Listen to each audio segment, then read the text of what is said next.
Do I want you to send it to the UK? Yes, please. Okay, welcome viewers. Today we are going to do a law of cosines problem. So we are going to continue working. We've done a couple in class, and we're just going to end with one last problem. You guys are going to love it. Love it.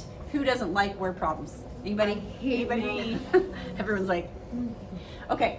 So an airplane flies from Fort Myers to Sarasota, a distance of 150 miles. So we've got, here's Fort Myers, 150 miles, okay? And flies to Orlando, then turns through an angle of 50 degrees. So 50 degrees and flies to Orlando, 100 miles. Okay, how far is it from Fort Myers to Orlando? So we really just need the direct distance from Fort Myers to Orlando. So if this angle that the airplane is turning is 50 degrees, and a straight line is 180 degrees, this angle on the interior of this triangle is 130 degrees, because 130 plus 50 is 180. Are we good with the 130? Okay, so now what we have set up here is we've got two sides and an angle in between. So we can easily find the length of the other side using the law of cosines, which is what we need. So c squared, here's our c. Just following the formula, c squared equals a squared plus b squared minus 2 times a times b times the cosine of c. Now what did I put? Oh yeah, I ran out of room a little bit, so I did 2 times a times b times the cosine of 130. I just kind of put it down here a little bit. So if you type that in the calculator, whatever calculator you're using, in this class we're using TI-84, it would be easier to use the Desmos graphing calculator, however. So if you did that, you will get, if you did order of operations correctly, you will get C is approximately 227.56 miles. That is C, not C squared. So if you are using the TI-84, then you have to make sure you take the square root. If you figure out what the value of all this is over here, then you have to take the square root of that to get C. Good? Okay, so there's your length. So let me go ahead and write that in. Man, the class next to us is loud. 227.56 miles. That's a 6. Okay. Well, now we've got enough information for B.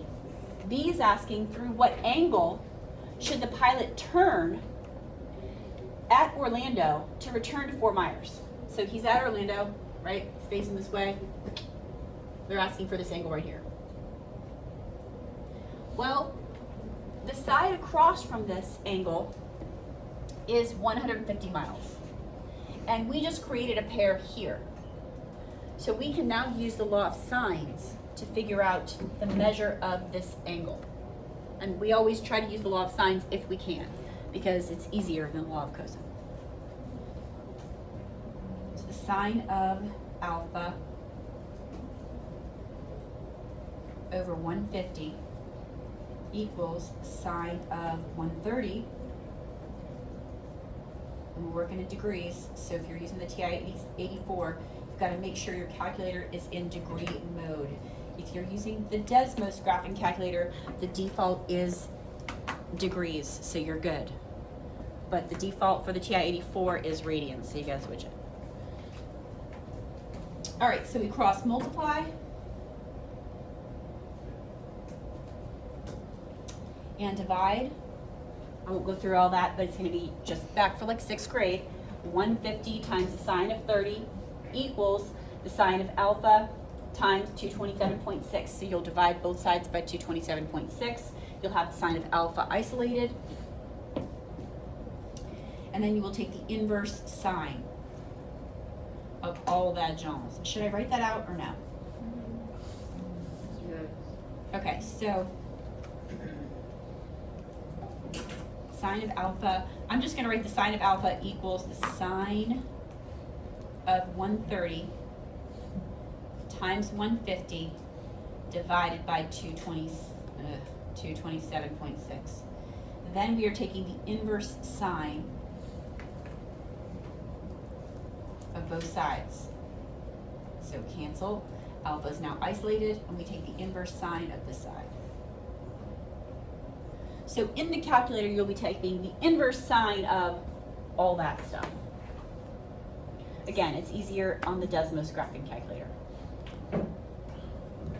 If you need to put this in the Desmos graphing calculator, it's definitely easier to start with the division sign before you start typing in all your stuff.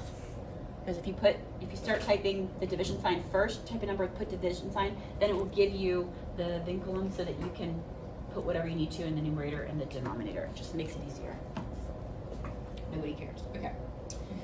So if you do that correctly, you should get, and this is an approximate because we're using a rounded calculation in another calculation. So we try not to do that, but sometimes we have to. Don't tell your physics teacher I said that. Sometimes we have to, we do it, but we try not to.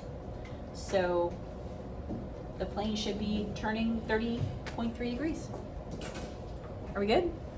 That was fun, right? Question? Yeah, how does the sine, the inverse sine cancel out the sine alpha? They are inverse functions. Oh.